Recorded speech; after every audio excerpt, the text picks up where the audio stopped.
Saïd, comme je dis, il est pas satisfait.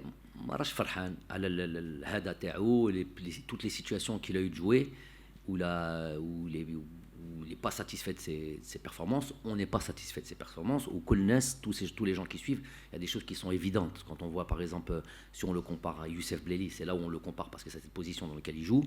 On voit les performances de trucs, ne serait-ce que par les statistiques. But, pas décisif. Les joueurs offensifs, c'est comme ça que ça doit être la plupart du temps jugé en grande partie sur leurs statistiques.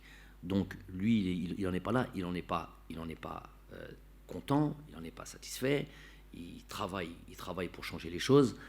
Alors jouer comme deuxième attaquant ou comme 9,5, pas un meneur de jeu, je dirais pas ça, mais derrière l'attaquant.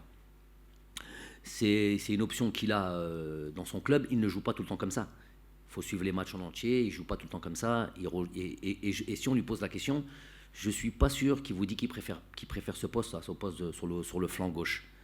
Je suis même quasi certain que c'est sur le flanc gauche où c'est la position qu'il préfère. C'est la saison où il a été le plus prolifique avec son club de Brentford.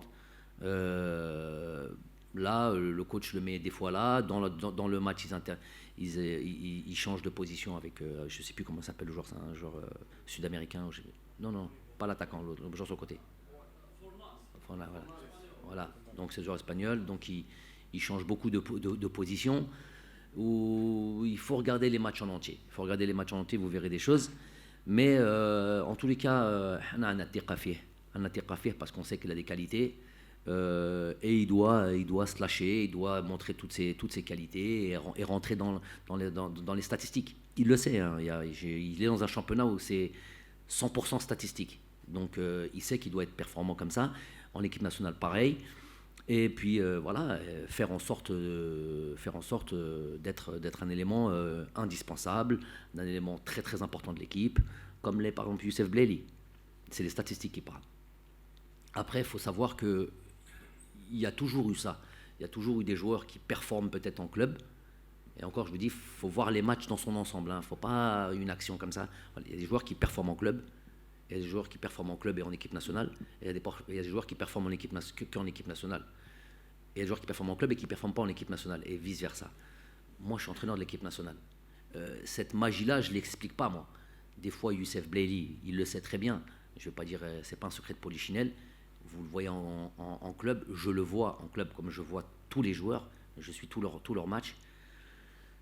C'est le jour et la nuit avec ce qu'ils vous donnent en équipe nationale. D'ailleurs, des fois, les présidents de club, on parlait clairement, je vous donnais cette petite info, ces présidents de club m'appellent et me disent pourquoi il est comme ça chez nous et pourquoi il est comme ça chez toi.